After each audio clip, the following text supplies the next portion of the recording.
ओम शांति। 1 मई 2025 बाबा के महावाक्य। मीठे बच्चे, तुम बेहद के बाप से बेहद का वर्षा लेने आए हो। यहाँ हद की कोई बात नहीं। तुम बड़े उमंग से बाप को याद करो तो पुरानी दुनिया भूल जाएगी। प्रश्न, कौन सी एक बात तुम्हें बार बार अपने से घोट कर पक्की करनी चाहिए? उत्तर, हम आत्मा हैं। हम परमात्मा बाप से वर्षा ले रहे हैं। आत्माएं हैं बच्चे, परमात्मा है बाप।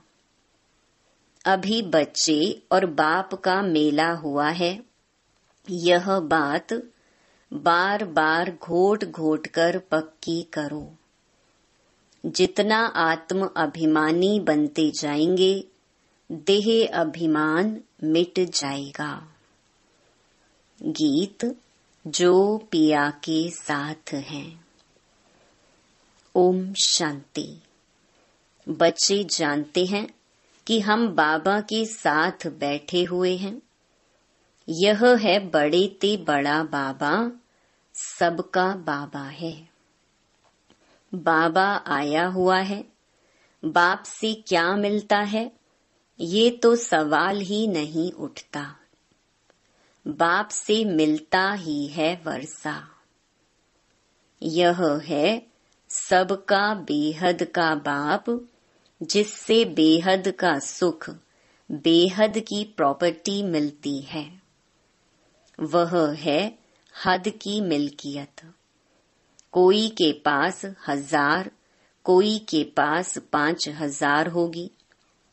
कोई के पास 10, 20, 50 करोड़ अरब होंगे।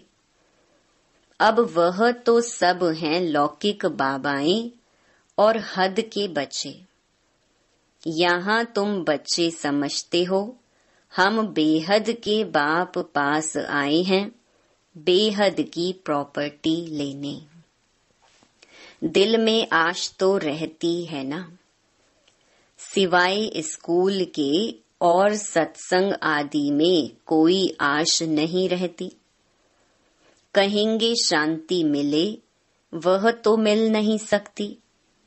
यहाँ तुम बच्चे समझते हो हम आए हैं विश्व नई दुनिया का मालिक बनने।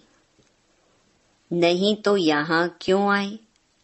बच्चे कितनी वृद्धि को पाते रहते हैं। कहते हैं बाबा हम तो विश्व का मालिक बनने आए हैं, हद की कोई बात ही नहीं। बाबा आपसे हम बेहद स्वर्ग का वर्षा लेने आए हैं। कल्प कल्प हम बाप से वर्षा लेते हैं, फिर माया बिल्ली छीन लेती है। इसीलिए इसको हार जीत का खेल कहा जाता है। बाप बैठ बच्चों को समझाते हैं। बच्चे भी नंबरवार समझते हैं। यह कोई साधु संत नहीं है। जैसे तुमको कपड़े पड़े हैं, वैसे इनको पड़े हैं। यह तो बाबा है ना। कोई पूछेंगे किसके पास जाते हो, कहेंगे हम बाप दादा के पास जाते हैं। यह तो फैमिली हो गई। क्यों जाते, क्या लेने जाते, यह तो और कोई समझ ना सके, कह ना सके कि हम बाप दादा के पास जाते हैं। वर्षा उनसे मिलता है। दादे की प्रॉपर्टी के सब हकदार हैं। शिव बाबा के अविनाशी बच्चे आत्माएं तो हो ही, फिर प्रजापिता ब्रह्मा के बनने से उनके पोत्रे पोत्रियां हो। अभी तुम जानते हो हम आत्मा हैं। यह तो बहुत पक्का घोटना चाहिए। हम आत्माएं परमात्मा बाप से वर्षा लेते हैं। हम आत्माएं बाप से आकर मिले हैं। आगे तो शरीर का भान था, फलाने फलाने नाम वाले ही प्रॉपर्टी लेते हैं। अभी तो हैं आत्माएं, परमात्मा से वर्षा लेते हैं। आत्माएं हैं बच्चे, परमात्मा है बाप। बच्चे और बाप का बहुत समय के बाद मेला लगता है, एक ही बारी। भक्ति मार्ग में फिर अनेक आर्टिफिशियल मेले लगते रहते हैं। यह है सबसे वंडरफुल मेला। आत्माएं परमात्मा अलग रहे बहुकाल। कौन? तुम आत्माएं। यह भी तुम समझते हो, हम आत्माएं अपने स्वीट साइलेंस होम में रहने वाली हैं। अभी यहाँ पार्ट बजाते बजाते थक गए हैं तो सन्यासी गुरु आदि के पास जाकर शांति मांगते हैं। समझते हैं वह घर बार छोड़ जंगल में जाते हैं, उनसे शांति मिलेगी, परंतु ऐसे है नहीं। अभी तो सभी शहर में आ गए हैं, जंगल में गुफाएं खाली पड़ी हैं, गुरु बनकर बैठे हैं। नहीं तो उन्हों को निवृत्ति मार्ग का ज्ञान दे पवित्रता सिखलानी है। आजकल तो देखो शादियां कराते रहते हैं। तुम बच्चे तो अपने योग बल से अपनी कर्मेंद्रियों को वश में करते हो। कर्मेंद्रियां योग बल से शीतल हो जाएंगी। कर्मेंद्रियों में चंचलता होती है ना। अब कर्मेंद्रियों पर जीत पानी है, जो कोई चंचलता न चले। सिवाय योग बल से कर्मेंद्रियों का वश होना इम्पॉसिबल है। बाप कहते हैं, कर्मेंद्रियों की चंचलता योग बल से ही टूटेगी। योग बल की ताकत तो है ना, इसमें बड़ी मेहनत लगती है। आगे चलकर कर्मेंद्रियों की चंचलता नहीं रहेगी। सतयुग में तो कोई गंदी बीमारी नहीं होती। यहाँ तुम कर्मेंद्रियों को वश कर जाते हो तो कोई भी गंदी बात वहाँ होती नहीं। नाम ही है स्वर्ग। उनको भूल जाने कारण लाखों वर्ष कह देते हैं। अभी तक भी मंदिर बनाते रहते हैं। अगर लाखों वर्ष हुए हो तो फिर बात ही याद ना हो। यह मंदिर आदि क्यों बनाते? तो वहाँ कर्मेंद्रियां शीतल रहती हैं, कोई चंचलता नहीं रहती। शिव बाबा को तो कर्मेंद्रियां है नहीं, बाकी आत्मा में ज्ञान तो सारा है ना। वही शांति का सागर, सुख का सागर है। वो लोग कहते कर्मेंद्रियां वश नहीं हो सकती। बाप कहते हैं, योग बल से तुम कर्मेंद्रियों को वश करो। बाप की याद में रहो। कोई भी बेकायदे काम कर्मेंद्रियों से नहीं करना है। ऐसे लवली बाप को याद करते करते प्रेम में आंसू आने चाहिए।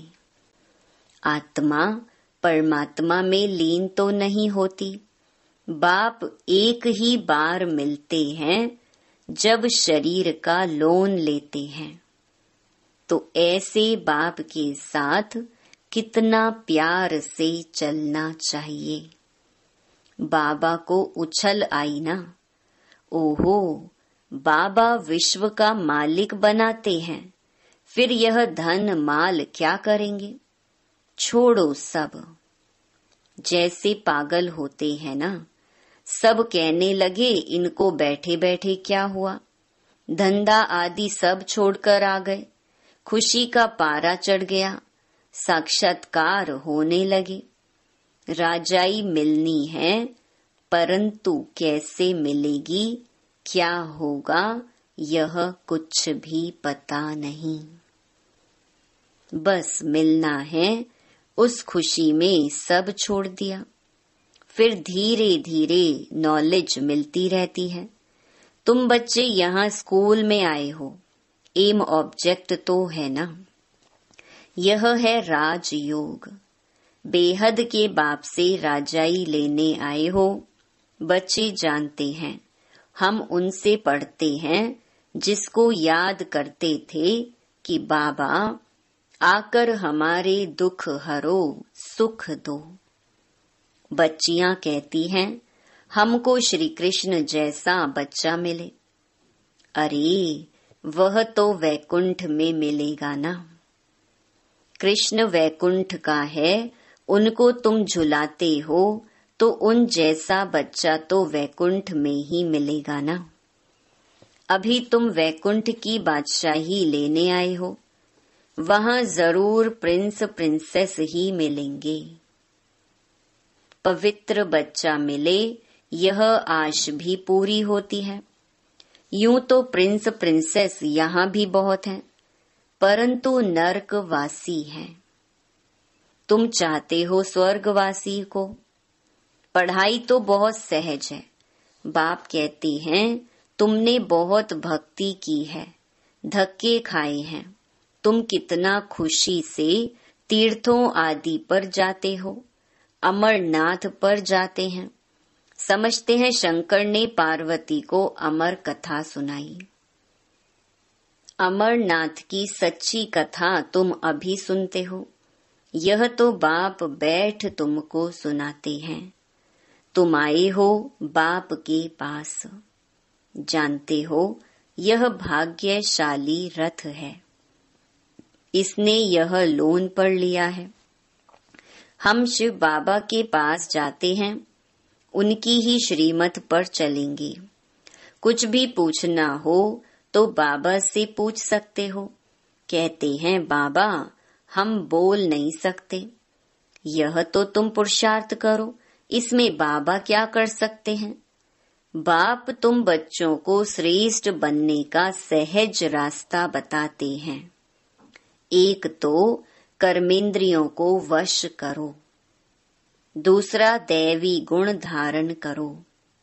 कोई गुस्सा आदि करे तो सुनो नहीं, एक कान से सुन दूसरे से निकाल दो। जो ईविल बातें पसंद ना आए उसे सुनो ही नहीं। देखो पति क्रोध करता है, मारता है तो क्या करना चाहिए। जब देखो पति गुस्सा करता है तो उन पर फूल बरसाओ, हंसते रहो। युक्तियां तो बहुत हैं। कामेशु क्रोधेशु होते हैं ना। अबलाएं पुकारती हैं, एक द्रौपदी नहीं सब हैं। अब बाप आए हैं नंगन होने से बचाने। बाप कहते हैं इस मृत्यु लोक में यह तुम्हारा अंतिम जन्म है। हम तुम बच्चों को शांति धाम ले जाने आया हूँ। वहां पतित आत्मा तो जा न सके, इसीलिए मैं आकर सबको पावन बनाता हूँ। जिसको जो पाठ मिला हुआ है वह पूरा कर, अब सबको वापस जाना है। सारी झाड़ का राज बुद्धि में है। बाकी झाड़ के पत्ते थोड़े ही कोई गिनती कर सकते हैं। तो बाप भी मूल बात समझाते हैं, बीज और झाड़। बाकी मनुष्य तो ढेर हैं, एक एक के अंदर को थोड़े ही बैठ जानेंगे। मनुष्य समझते हैं भगवान तो अंतर्यामी है, हर एक के अंदर की बात को जानते हैं। ये सब है अंधश्रद्धा। बाप कहते हैं तुम हमको बुलाते हो कि आकर हमको पतित से पावन बनाओ, राजयोग सिखाओ। अभी तुम राजयोग सीख रहे हो। बाप कहते हैं मुझे याद करो। बाप यह मत देते हैं ना, बाप की श्रीमत और गत सबसे न्यारी है। मत यानी राय, जिससे हमारी सद्गति होती है। वही एक बाप हमारी सद्गति करने वाला है, दूसरा ना कोई। इस समय ही बुलाते हैं, सतयुग में तो बुलाते नहीं हैं। अभी ही कहते हैं सर्व का सद्गति दाता एक राम। जब माला फेरते हैं तो फेरते फेरते जब फूल आता है तो उनको राम कह आंखों पर लगाते हैं। जपना है एक फूल को, बाकी है उनकी पवित्र रचना। माला को तो तुम अच्छी रीति जान गए हो, जो बाप के साथ सर्विस करते हैं उनकी यह माला है। शिव बाबा को रचता नहीं कहेंगे, रचता कहेंगे तो प्रश्न उठेगा कि कब रचना की। प्रजापिता ब्रह्मा अभी संगम पर ही ब्राह्मणों को रचते हैं ना।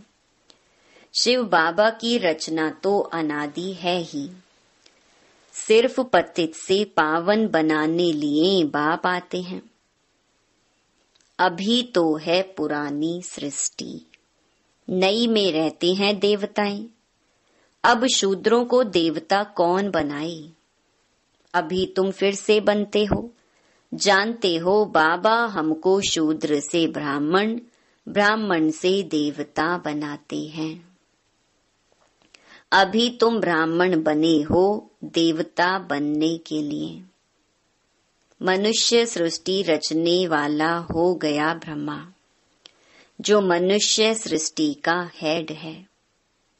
बाकी आत्माओं का अविनाशी बाप शिव तो है ही। यह सब नई बातें तुम सुनते हो। जो बुद्धिवान है वह अच्छी रीति धारण करते हैं। आहिस्ते आहिस्ते तुम्हारी भी वृद्धि होती जाएगी। अभी तुम बच्चों को स्मृति आई है, हम असुल देवता थे, फिर 84 जन्म कैसे लेते हैं, सब राज तुम जानते हो। जास्ती बातों में जाने की दरकार ही नहीं है। बाप से पूरा वर्षा लेने के लिए मुख्य बात बाप कहते हैं, एक तो मुझे याद करो, दूसरा पवित्र बनो, स्वदर्शन चक्रधारी बनो और आप समान बनाओ। कितना सहज है, सिर्फ याद ठहरती नहीं है। नॉलेज तो बड़ी सहज है। अभी पुरानी दुनिया खत्म होनी है, फिर सतयुग में नई दुनिया में देवी देवताएं राज्य करेंगे।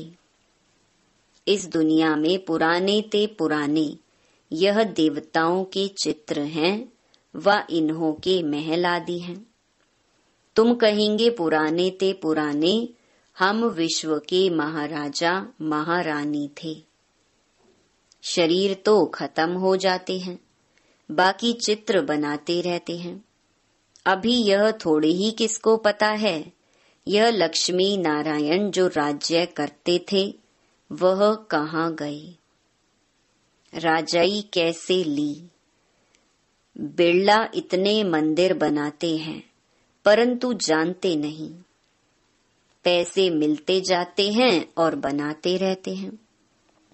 समझते हैं यह देवताओं की कृपा है। एक शिव की पूजा है अव्यभिचारी भक्ति।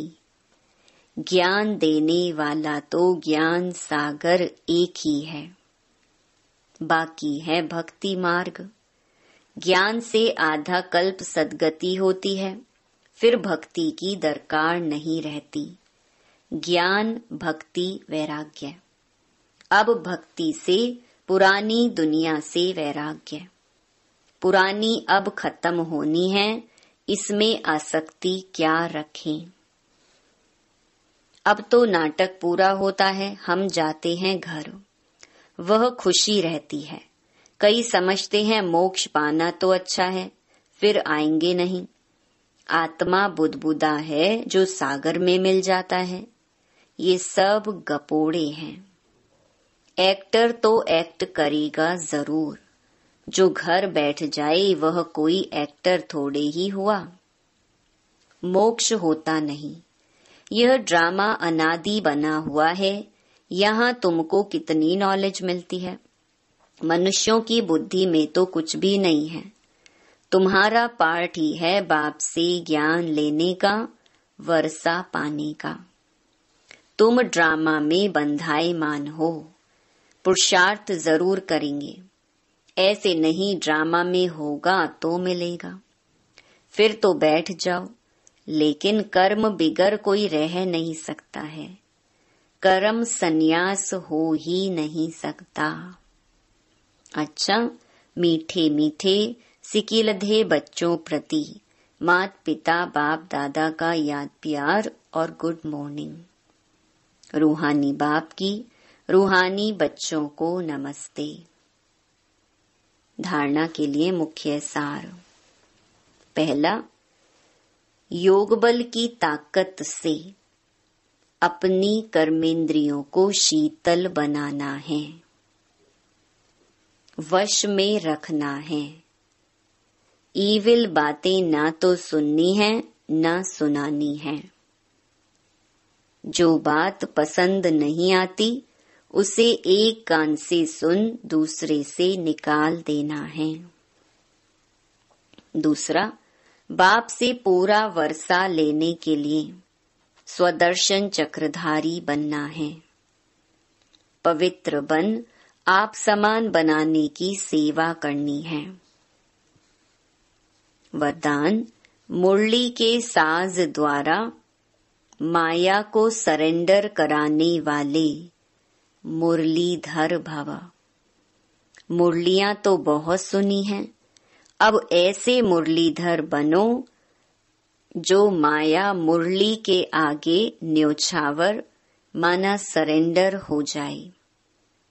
मुरली के राज का साज अगर सदैव बजाते रहो तो माया सदा के लिए सरेंडर हो जाएगी। माया का मुख्य स्वरूप कारण के रूप में आता है। जब मुरली द्वारा कारण का निवारण मिल जाएगा तो माया सदा के लिए समाप्त हो जाएगी। कारण खत्म अर्थात माया खत्म। स्लोगन, अनुभवी स्वरूप बनो तो चेहरे से खुश नसीबी की झलक दिखाई देगी। अव्यक्त इशारे, रूहानी रॉयल्टी और प्योरिटी की पर्सनालिटी धारण करो। संगम युगी ब्राह्मण जीवन की विशेषता पवित्रता है। प्रवृत्ति में रहते अपवित्रता से निवृत्त रहना, स्वप्न मात्र भी अपवित्रता के संकल्प से मुक्त रहना, यही विश्व को चैलेंज करने का साधन है। यही आप ब्राह्मणों की रूहानी रॉयल्टी और पर्सनालिटी है। अच्छा, ओम शांति।